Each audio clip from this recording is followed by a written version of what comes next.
PBA in 1992 and was the league's tallest player for 3 years. In this year's All-Filipino Finals, he was the big difference in the middle for Sunkist. He proves that nice guys do finish first in his first All-Star Game appearance.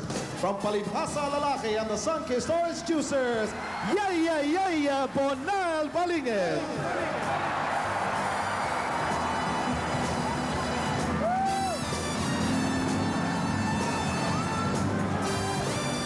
Our next starter, he has been riddling opposing defenses with his well-timed three-pointers since joining the league in 1988. He is one of only 4 players who have appeared in every staging of the All-Star Game. He remains one of the league's top point guards, and is willing to prove that out on the floor. From Formula Shell, wearing number 5, Ronnie Magsarok.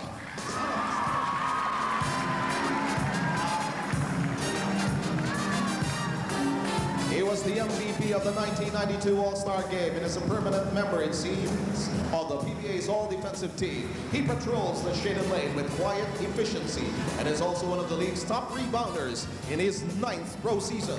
This is his 5th All-Star Game appearance from Pepsi Mega. Number 7, RoboCop, Alvin Tang.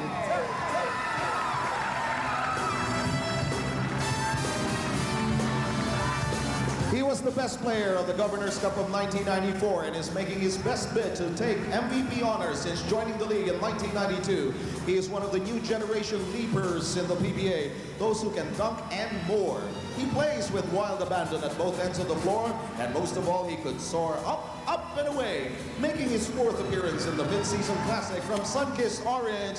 Hang on for the aerial Voyager, Vergel Meneses.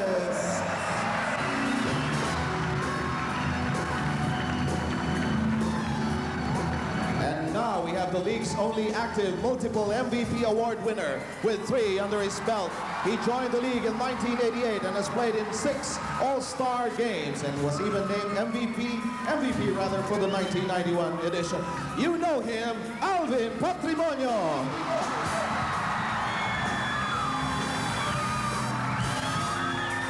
And now the coach, in his 2nd coaching appearance in the All-Star Game from San Miguel Beer, the league's 2nd winningest coach of all time, Norman Black.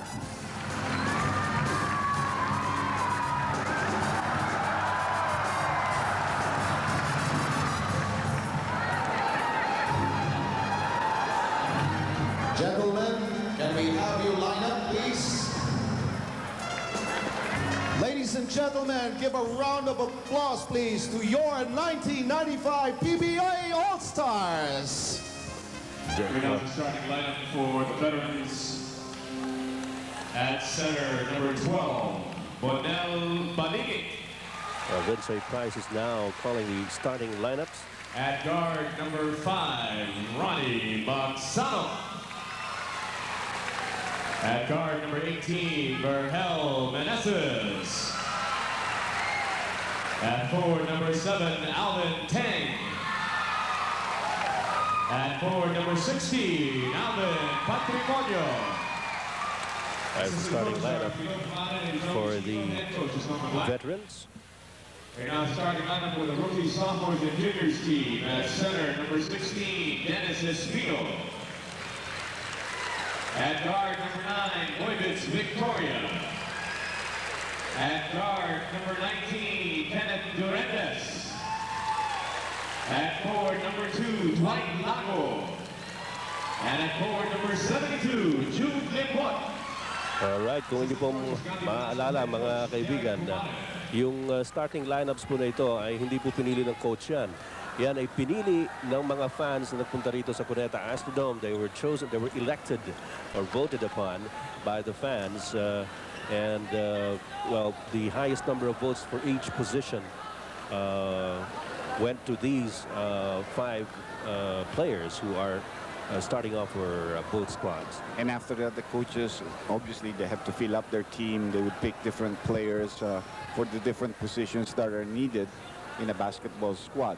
And that's why you have guys like Jerry Cordillera and then, of course, Benji Paras, who should really be all-stars. Oh, yes. They're great players, and they would make any all-stars of any PBA team, I think, for the next 2-3 years. And you have the lineups right now on your screens. And our referees will be Bernarte, Varela, and De Leon. Because, well, some people thought that some players should have been picked. But, well, that's the way it goes. Well, of course, everybody has his own opinion about every other player. You know, there are a lot of players that are good, but you can only have 12 players in a lineup. That's true. Well, here's Alvin Tang. The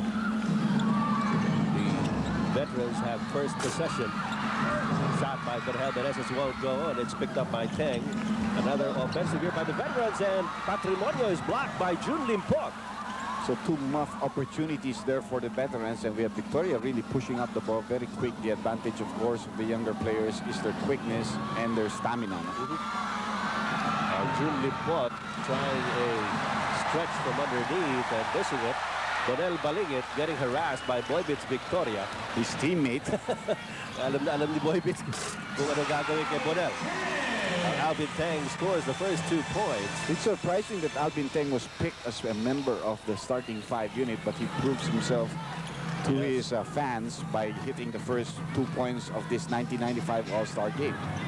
You will recall, ladies and gentlemen, as Dennis Espino scores, that Alvin Tang used to play under Norman Black in the San Miguel lineup, but he has since moved over to the Pepsi Megas. Well, in exchange, of course, for Victor Pablo. Yes. At maraming usap-usapan na medyo masama naman loob ni Alvin Tang na sa nangyaring pagpapalit na yun. But looks like he's working very well with Coach Norman Black. Well, you know, you are a professional, and the minute you become a professional, you should expect your contract to be always up for grabs. And Alvin Tang 2 straight baskets here. I'm sure in his heart, Norman probably was also wondering why Alvin Tang left. Remember, he was not in the Philippines when that trade was made. Oh, yes. That's true, yeah. Right now, we are tied at 4-all. Boybits Victoria lobs it over, and Alvin Tang knocks the ball out of bounds. Pinamama yung bata.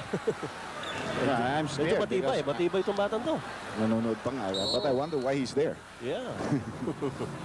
Medyo delikado dyan. All right, tied ball game here between the veterans and the rookies, sophomores and juniors. Dennis Espino backing up against Alvin Tang. There's a deflection by Alvin. And Balingit taps it over to Vergel Meneses. Here's Ronnie Magsano. Magsano against Boybits Victoria. Inside pass to Balingit. And Duremdes and Espino connive to stop Bonel Balingit. 17 seconds left on the shot clock. 9.5 minutes left here in the first quarter. Nice pass by Magsano. Balingit just couldn't finish off this fast break opportunity. I don't think he's very comfortable with that kind of a move. Actually, that move really entailed one more dribble, and I think Balingit wanted to do that. No? So, one-on-one play here, Vergel Meneses. walang laban yan siguro. Mahihirapan si Torrendes on a one-on-one play guarding Vergel Meneses. The other guys must help him out. Torrendes is called for the foul, his first. That's the thing that we have developed in the Philippines. Very few small forwards that can play defense. We have developed a lot of good small forwards that are great scorers. That goes to the time of Papa, Florencio, Adornado, and all of them.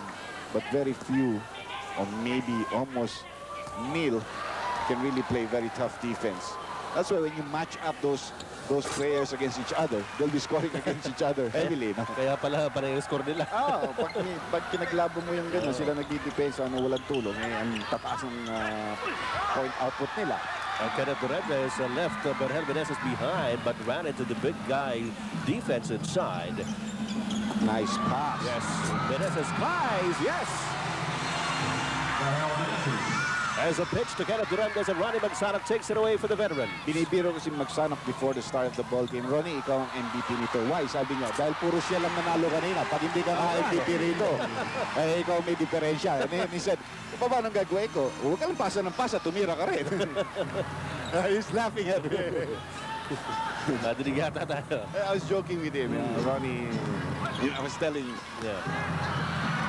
Here's Jun Lipot poo-pooing the defense of Bonel Balingin.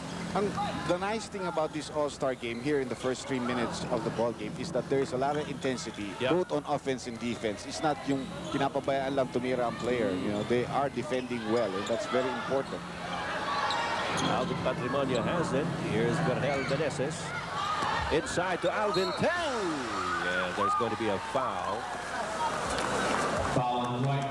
White Lago is caught reaching in. That's the first foul on White Lago. There's that foul by Dwight, and Alvin Tang goes to the line. The veterans have a 4-point lead. Patrimonio has been struggling to shoot from the inside, but Tang already has 4 points in the ball game. So has Vergel Meneses. Balingit has 2, and Tang now with 5 points.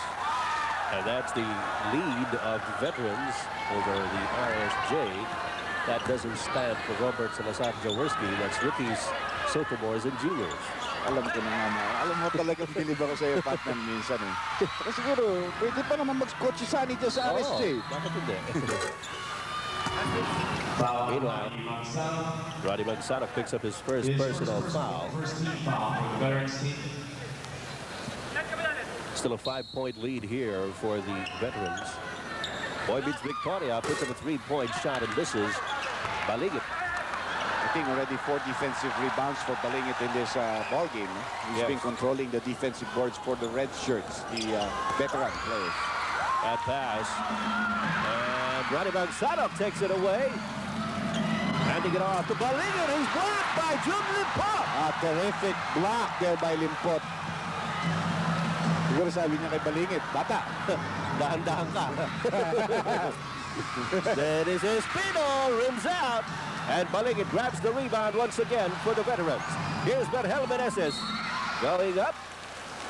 And he's fouled. Well, Jun Limpot certainly has been a force to reckon with inside the paint.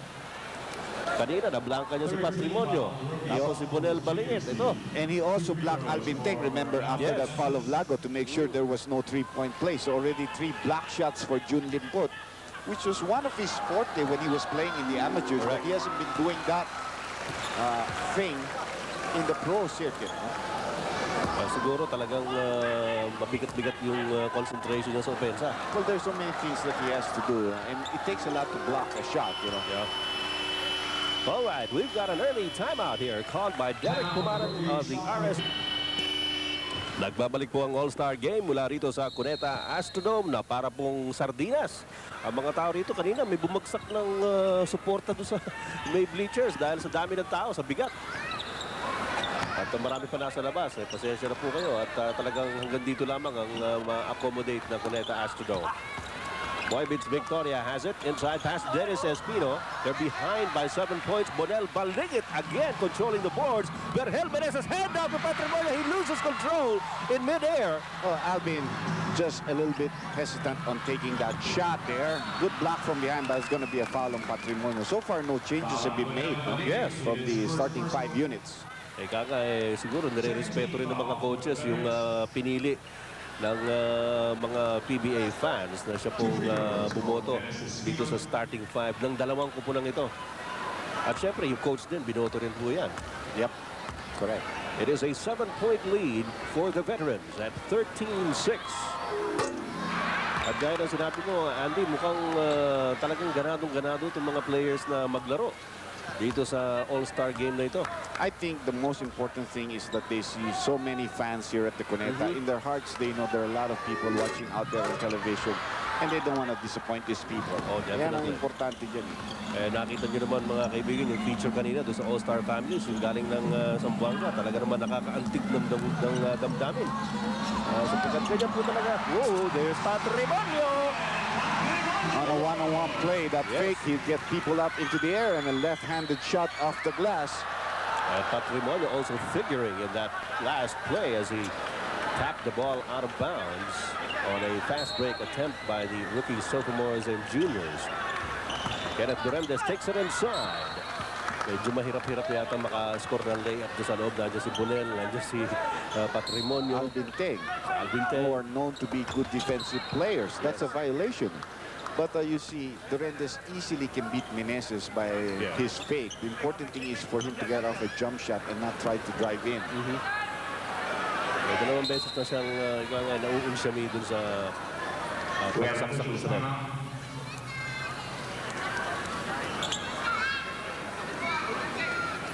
Alright.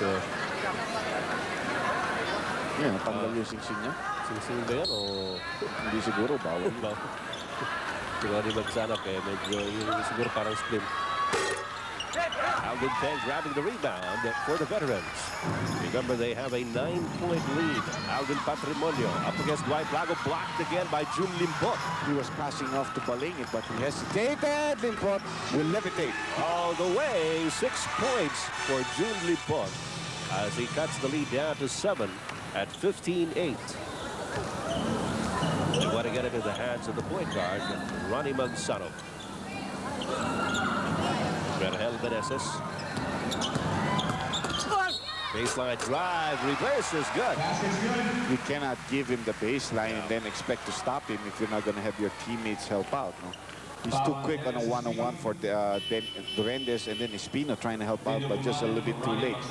Meanwhile, two-man substitution here for the veterans as Coach Norman Black sends in Dean de Pumaran and Nelson Asaitono for Patrimonio and Bagsano. Oh, Patrimonio's really been struggling with his offensive game. Magsanok, I think he must repair something. That's why he was taken out. But Dean de Pumaran certainly can provide the spark.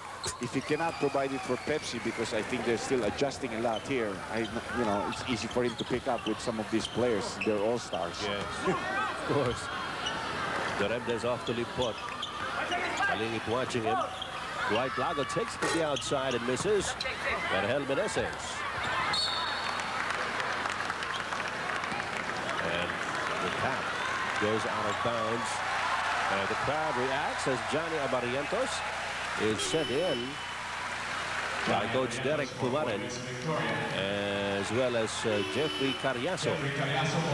Mukhang nire-relax yung rule natin dito. Siyempre, dapat naman yung substitution box na yun. I mean, I think it's a little bit too strict. Because in the NBA, nakita mo naman sa finals, hinahabol ng coach yung substitution already in the end game. You know, some things like that must be studied from time to time. All right, here's Jun Limpot backing up against Bonel Balingit. No shot. And a steal by Vergel Meneses. Alvin Peng. Underneath, it's Nelson Asaitono trying to look for an opening. Couldn't find one. Here's Jun Limpot. Bigay kay Johnny Abarientos. Look away pass. Napapik palabas ni Nelson Asaitono. Benji Paras for Bonel Balingit. Benji Paras comes in for Bonel Balingit. At sa panig naman ng rookie sophomores and juniors, Ray Evangelista for Dwight Lago. Well, slowly but surely, the coaches are injecting the bench into the ball game. Limpot Rims out. playing with his old coach, Derek Pumaran, from school days up to commercial days, commercial basketball days. Si Dwight Lago rin, di ba? Correct. Meneses off the glass, and Jun Limpot has the rebound off to Johnny Abarientos. 10-point lead here by the veterans at 18-8. We have 4 minutes and 29 seconds left. First quarter, Carriazo, short. Fair ball. And Ray Evangelista, quick thinking there, bouncing it off Alvin Peng. At medyo napatawa si Alvin. Sabi niya, naisahan ako nitong isang sophomore nito. Mauta ka pala, boy. Tagalate. Yun ang gusto ko. Mauna ka ba sa akin? Isahan mo ako. Nawalan tuloy ako ng punchline. Nelson Asaitono has it in the front court for the veterans. 4 minutes and 9 seconds remaining in the first quarter. Meneses rifles it over to the Bullets. It's very obvious is the veterans have also been practicing a lot as a team because they have more movement on their lineup, on their game than the rookies. All right, here's Evangelista. Ito, one-on-one play lang yan. Medyo walang, not too much, just one screen, not one movement on the part of the players. His first personal. First personal foul on Alvin Peng. 2 free throws for Ray Evangelista. Ito si Ray Evangelista. Nabanggit mo nga taga-Leyte yan. Kanina kausap ko, nagkaroon doon ng sunog doon sa Ormoc. Malapit doon sa bahay nila. So, Sana naman po, walang masyadong mabigat na nangyari. And we would like to sympathize with those who lost their homes. Doon sa Ormoc, malaking sunog daw sa bloke. Yeah, you know, that's one of the worst things that you can have to happen to you. Masunugan. They say nga, better pa manakawag ng konti because you can always rebuild that. Tama. But the fire just takes away, can even take away life. No? Memories, di ba? Minsan mga binavalue natin mga bagay. Yung kama na 10 taon mo natin. Pero doon ka lang nakakatulog na mahimbing. Mahirap yun. Alright, here's Johnny Abarientos. Hand off to Cariaso. Both Johnny and Jerry are from the Alaska lineup. Here's a nice lead pass to June Limpot. Limpot wants to try again. He passes it off to Ray Evangelista. 3 seconds on the shot clock. Johnny for 3. And Cariaso is fouled By Dindo Pumaran. First personal foul on Dindo Pumaran. For the veterans. 2 free throws for Jeffrey Cariaso. Medyo relax ang mga players. You can see that the referees are also relaxed and not too much complaining on the part of the coaches because you can see already there are a lot of contacts pero pinapayagan and we have the view of the big crowd. Here, baka mahilo ako niyan. Konting spin lang. Ha? Okay, hawak mabuti dyan. Yung cameraman natin dyan. Baka madulas ka. Cariaso showing his wares by a terrific 7th game performance in the first conference, the All Filipino Championships. Dindo Pumaran. Ooh, ang layo na pinanggalingan. Going the scenic route. Dindo Pumaran has 4 points in the game. For the veterans, Johnny Abarientos trying to sneak inside. And Pumaran picks up another foul. That's going to be number 2 on him. We have this timeout from Norman Black. Free throws awarded him as Nelson Asaitono challenges Noni Locsin. Asaitono, the bull, scores. There's a lot of power in that last play between those two very tough players. A lot of banging there. Oh, nice pass, but good takeaway there by Dindo Pumaran. Good anticipation by Pumaran. The veterans are up by an even dozen points at 24-12. 2 minutes and 21 seconds remaining in the first quarter. Off the glass, Noni Locsin. Very deceptive type of player. Oh, yes. Has a decent 15-footer. Will have to improve on his free throw shooting, but very strong inside player. Nice block by Limpot. Again, June Limpot patrolling the blue paint with a lot of intimidation. Look at this. He's the only player so far that has not been replaced in this ballgame from the original starting 5 unit. That's right. Meanwhile, Alan Kaidik, the triggerman, shows off his wares with a 2-point shot. June Limpot. Pumaran from behind. Cariaso recovers it. Johnny Abarientos. Almost, but not quite. You can hear the reaction from the crowd. Here's Alan Kaidik. Decides to hand it over to Benji Paraz. Doon mo nakikita yung sinasabi kong veteran moves. No? They are very good in passing. They know their teammates. And Noni Locsin, as you said, a very deceptive kind of a player. Medyo malaki po kasi ito si Noni Locsin. Akala ng tao, mabagal yan. Pero mabilis yan. Akala mo hindi yung katalon. Pero ubod namang galing kumuha ng offensive dito. Eh, nakita niyo naman kanina sa slam dunk. Correct. Medyo minalas lang. Pero kaya. Uy! Medyo mahaba-haba yung linakbay ni Nelson Asaitono doon. And June Limpot finally getting a rest, Ed. And we're going to see E.J. File, who is the teammate of Locsin in the Ginebra squad, play in this his first All-Star game. And the block shots, courtesy of June Limpot. All 5 of those blocks coming from June Limpot. At yung mga tao rito, nung pagpasok ni E.J. File, nagsisigawan, ay pasok daw si Bunel. Nagkikita rin siya. Ito, para muna siya dumaan. Taking it away, and there's a Benji Paraz show. A steal, a fast break conversion. Slowly but surely, these veterans are pulling away. 14-point lead now by the veterans. Johnny seems to be hurt. Huh? Yes, medyo nasa side pa rin si Johnny. At hinahawakan niya kanya pa. Injury timeout for the rookies, sophomores, and juniors. Pakita natin yung nangyari dito mga kaibigan. Kung makikita mo siya, maiipit siya between Paras and Dindo Pumaren as he tries to pass off. And he does not land very well. So I think he must be replaced. Victoria for Johnny Abarientos. Naipit. Doon pa lang yan. Mukhang pat masama yung landing. Medyo napilipit yung pagbagsak. Pero ano po rin yan, yung mga players na yan, heavily taped yan yung mga paa yan. Hindi lang po basta medya sa sinusuot yan.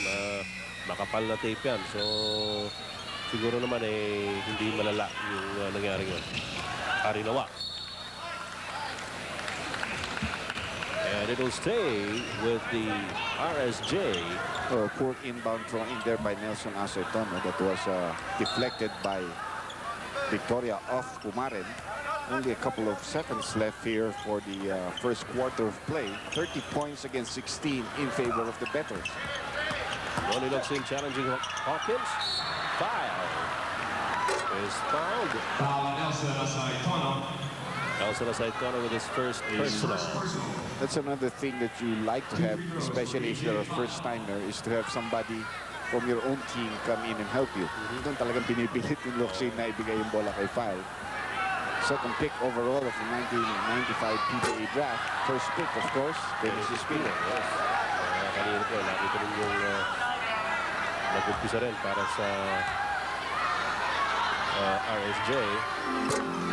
Sa kasalukuyan po, nakikita natin sa bench ng RSJ na si Johnny Abarientos ay ini-inspection yung kanyang kaliwang paa ni Dr. Salud and the other handlers of the team.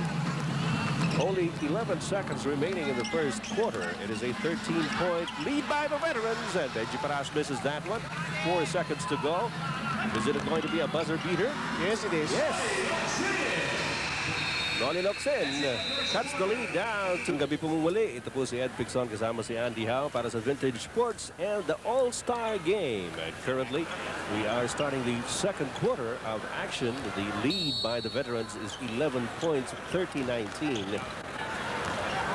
And the rookies, sophomores, and juniors currently composed of Boy Beats Victoria, Ray Evangelista, Ronnie Luxin, EJ File, and Jeffrey Cariaso. Well, the youngsters are making a comeback. That's a nice triple B there by Boy Beats Victoria, courtesy of the great end game played there by Noli Luxin. Yes. But what might hurt them is that Johnny Abarientos may not be able to come back to the ball game. He seems to be immersing his foot on a bucket of ice there. Yes. No? Ayan yung usual naman na talagang first aid on a sprain. Meanwhile, a fight for possession ends in the RSJ recovering it. Sa panig po ng mga veterano, nandiyan si Dindo Pumaren, Bong Hawkins, Nelson Aceitono, Alan Caidic at Benji Paras. Noli Luxin up against Hawkins. EJ File, yes! Well, the two never players contributing here in this comeback for the RSJ team. Only Jackson has not yet been used, and Francisco for the RSJ, while Ato Agustin and Jerry Coutinera has not yet played in this ballgame. Benji Paras from the corner. Benji has 6 in the game, came off the bench here for the veterans. 10.5 minutes left here in the second quarter of play. Pace of the ball game is still very quick. Yeah. Ray Evangelista leaving Nelson Aceitono behind. Left-handed layup by Ray Evangelista. Very close second in the Rookie of the Year awards